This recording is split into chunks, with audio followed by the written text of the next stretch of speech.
Greetings fellow Transformers fans, welcome back to another Transformers Earth Wars video. And in this video we've got an exclusive developers little insight from their latest stream showing off a new building that is coming called the Shield Generator. So this is a utility sort of defense combined sort of building there, which is ETA to be coming on the 18th of April. And what it does is it actually shields your surrounding buildings and shields your HQ. So everybody will have access to this when you're at HQ level 16. It's for those end game sort of people who are at that sort of level there. You'll be able to get this building, and it only uses alloy to actually charge it. So the initial inventory amount that you need is 2 million at the moment. They did say you could double charge it for 4 million, but they didn't really show that off, how exactly that works. So what it actually gives you is 50% HQ damage resistant and ability damage resistant of actually 20%. I know here it says 15%, but it was corrected in the stream that they are aiming to have it to be actually 20%. So that's actually helping your HQ for those people going for base rushes to actually negate that damage that's coming through, and also it actually defends the buildings that are surrounded by it. You'll see a little aura effect in like a hex sort of pattern, so any buildings that are close by it will actually get a damage reduction and get that buff there as well.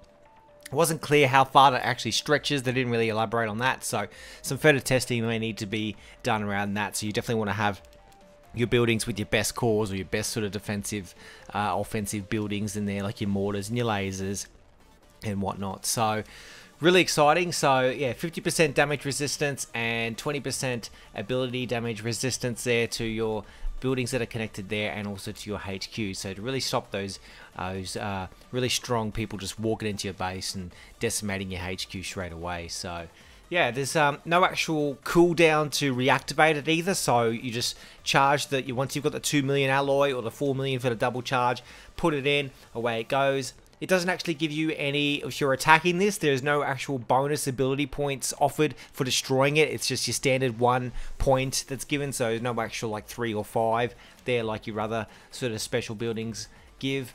It's 5,000 building health at level 1. I'm not sure if it levels up or what. I think it's just a 1 level from looking at what's on there, but 5,000 health on it.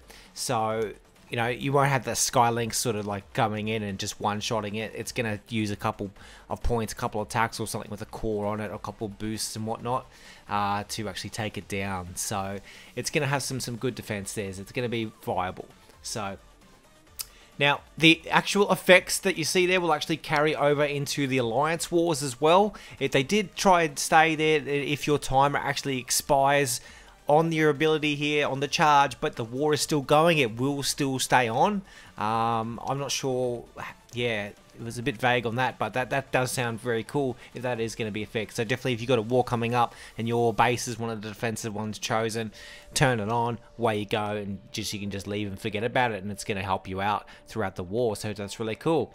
So this is really leaning towards the walking sort of squads. So it's going to also make you use your abilities a little bit more carefully, because you've got this extra building that you sort of need to go for first before you want to go on to maybe attacking the HQ or anything in the way of it up there.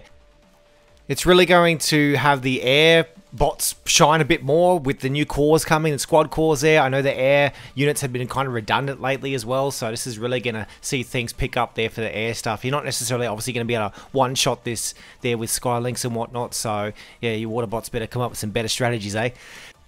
So combining this with the new cores coming for the shock tower and the beam lasers, we've got some pretty exciting defensive options coming our way. It's really good to see that they took that feedback on and they've implemented these defensive things here for us. So really excited to see this. I will have access to these as soon as possible, as soon as they are loaded into my test environment. I will be showing off the shield generator, the new cores, the beam cores, shock cores there as soon as possible, guys. So please stay tuned to my channel. Comment below how excited you are for the shield generator, what sort of strategies you're going to come up with your base, and don't forget to like, comment, and subscribe.